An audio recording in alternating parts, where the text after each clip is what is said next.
Assalamualaikum warahmatullahi wabarakatuh. Pada video tutorial berikut akan dijelaskan bagaimana membuat kuis di LMS Sidia.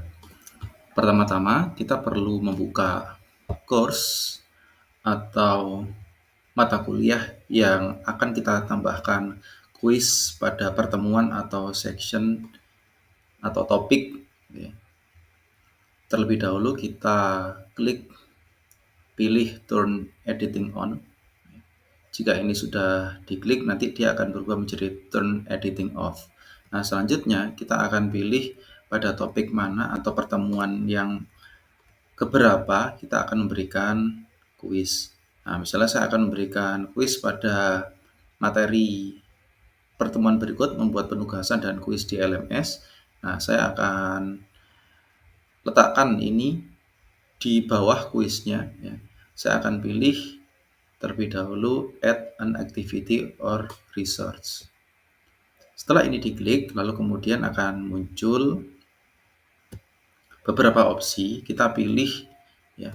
Di all ini kita pilih quiz, atau misalnya di activities kita juga bisa pilih quiz. Jadi keduanya sama saja. Nah, ini kita klik quiznya. Ya. Nah, nanti selanjutnya ya, pada halaman ini kita diminta untuk memberikan penamaan kuis. Ya. Misalnya penamaannya saya letakkan di sini, kuis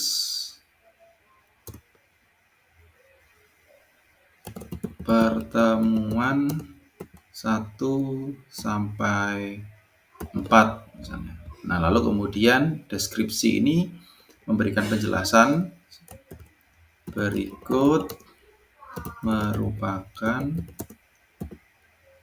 kuis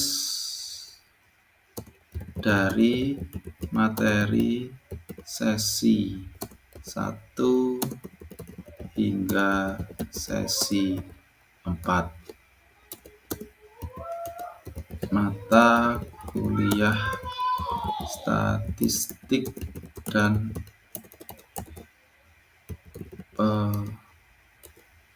pengolahan data. Misalnya seperti ini deskripsinya. Ya, jadi ini adalah kuis gabungan dari pertemuan pertama sampai pertemuan keempat.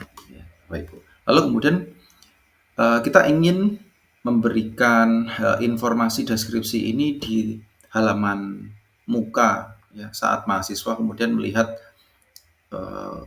sebenarnya ini kuis dari materi apa saja. Nah, maka ini kita klik bagian display description on course page. Nah, nanti akan muncul di tampilan mahasiswa deskripsi berikut. Nah, selanjutnya kita menentukan timing ya, kapan kuis itu dibuka. Nah, maka open the quiz itu kita enable. Nah, kapankah? Misalnya waktunya adalah tanggal 21. Nah, ini waktunya kita mulai dari jam 7 karena misalnya perkuliahannya dimulai dari jam 7. Nah, kita pilih. Nah, kuisnya adalah berakhir ya, di hari yang sama misalnya.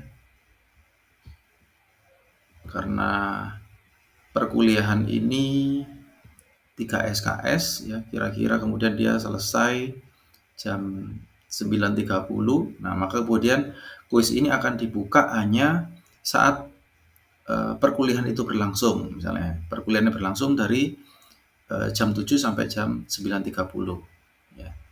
Nah, namun kuis ini bisa dikerjakan hanya dalam waktu 10 menit misalnya. Nah, maka kita kemudian pilih ya time limitnya ya, enable dengan menentukan waktu berapa lama kuis itu dikerjakan. Nah, sehingga kemudian mahasiswa hanya bisa mengakses dan mengirimkan kuis itu di antara jam 7 sampai jam setengah 10 dengan durasi menyelesaikan kuis 10 menit gitu ya. Nah, lalu kemudian di bawah ini ya, when time expired, kalau misalnya kita memilih open attempts are submitted automatically, Kalau misalnya mahasiswa masih di dalam durasi jam 7 sampai jam setengah 10, dia melebihi batas waktu pengerjaan 10 menit, maka kemudian kuisnya itu akan otomatis tersimpan. Begitu. Kalau misal kemudian kita pilih yang bagian ini, there is a grace period, maka kemudian kuis itu akan di tangguhkan atau ditahan ya sampai kemudian kapan periode dari kuis itu di submit. Nah, gitu ya. Ini kalau saya ganti menit ya, maknanya melebihi 1 menit tidak mensubmit, maka kemudian dia dianggap tidak memiliki nilai.